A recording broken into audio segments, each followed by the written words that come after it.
This is chapter 4 of 5 of building my sailing dory. In this section, I'm going to make the square mast, put a taper on it. I'm going to fix the mast partner that was making my mast rake forward a little bit. I'm going to make a cassette rudder. I'm going to make a tiller. I'm going to put some more paint on the inside, and it's going to get pretty close to getting on the water.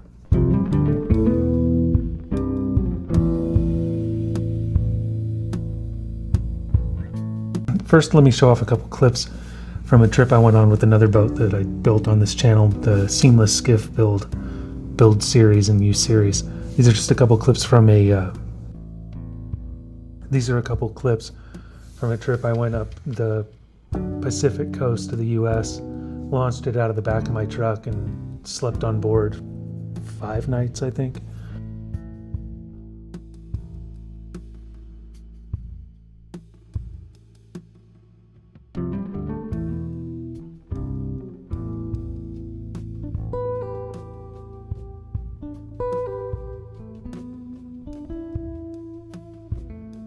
I wrote an article about this trip for Small Craft Advisor. The link is in the video description if you're interested.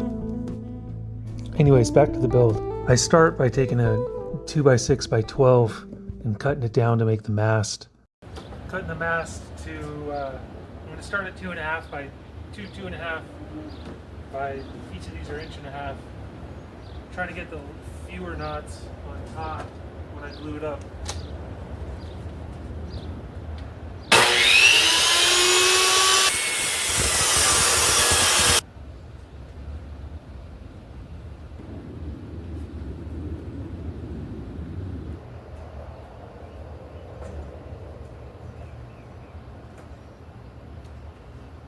So the mast is 2 1/4 square. I am going to just clean up some edges first and then work my way in at 2 1/4. Let's clean this edge first.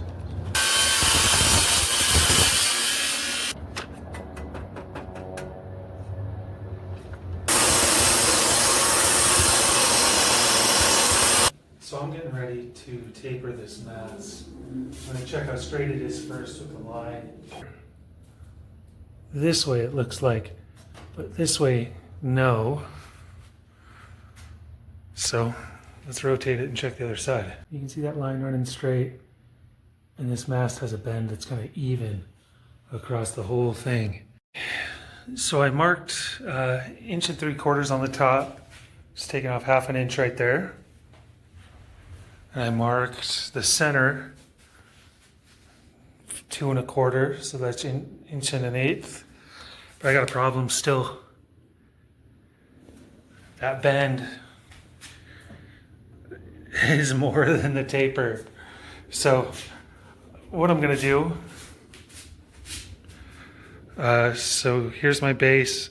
I'm just gonna run 5 feet up, about a little over halfway there, and then just run a straight line to the that top edge here.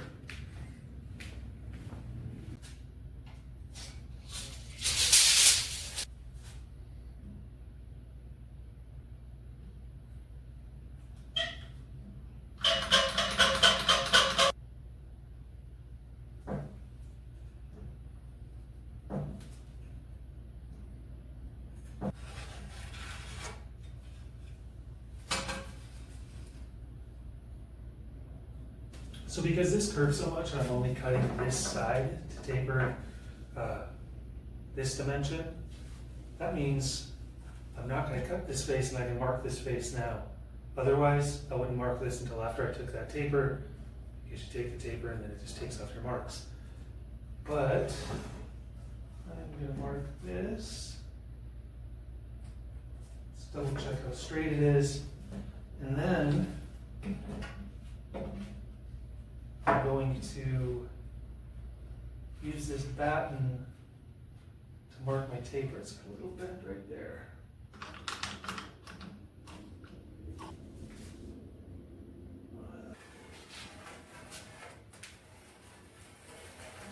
As you plane up here and then slowly bring it back. Plane away the thick part first, and then you plane. So start up here and work my way back, keeping an eye on that line.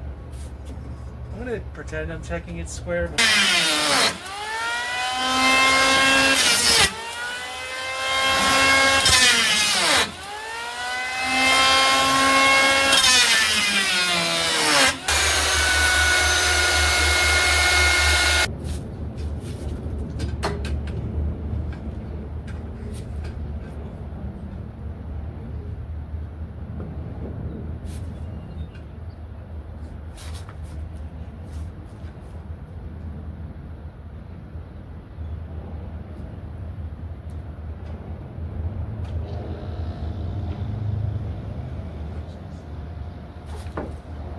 Inches, 3/4 inch.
So structurally, this boat is just about together except for the rudder and a little bit of last minute hardware, but it's time to do like finish work on the inside, especially sitting out in this sun.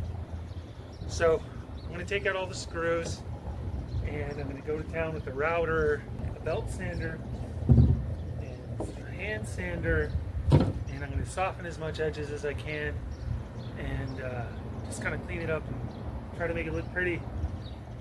Try to smooth it out, prep for paint.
For the rudder, so here's my piece of rudder stock. I think it's what, 40 inches by 8 inches. This is going to get trimmed down to go into the rudder in a cassette. So a cassette rudder is like this, where you've got your slot on the outside and the rudder can move in and out of it like that. And then you drop this on the back and put a pintle through to attach it. This one I hinge my tiller on here, but the one that I'm making now is going to have just I'm going to try a different system on top of that. Anyways, need to make this cassette part, so that. About to cut that out. So I've got two cheeks, 8 inches by 12 and like 9/16 inches, and those will be my two cheeks. 8 inches of lines. 8 inches of lines with this, with my actual rudder, but I'm going to use a piece to put these together. I'll push my rudder out the back, so there's some rudder proud out the back for the bungee to hold down, or whatever you're using to tie that off.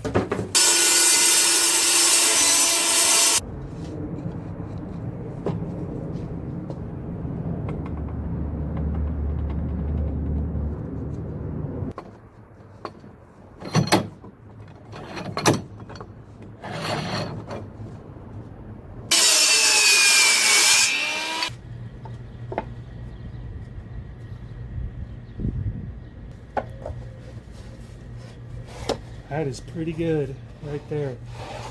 So I got two lines where my gudgeons are going to fit on these cheeks. So they'll line up like that, but I want to turn them in so they're on the center line. So what I'm going to do is I'm going to cut off this excess and then bend this over so that that is on the center line. My pivot point is on the center line.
Okay, there it is.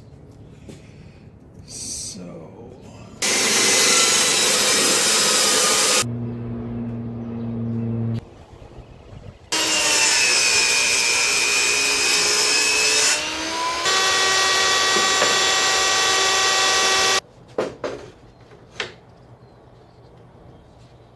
This is how the tiller's looking before glue. And so I had to come in and run it in through that table saw to just take a touch off the inside, maybe a 32nd of an inch, and then give it a little shim in the back that'll trim down after I glue it up. And something I forgot to mention is a little bit of a recess up front. That way when you're holding the line, actually I need to adjust that a little bit, but that way when you're holding the line, you can run it through that recess around the end of the tiller, and it makes it easy to hold your main sheet.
See how it works.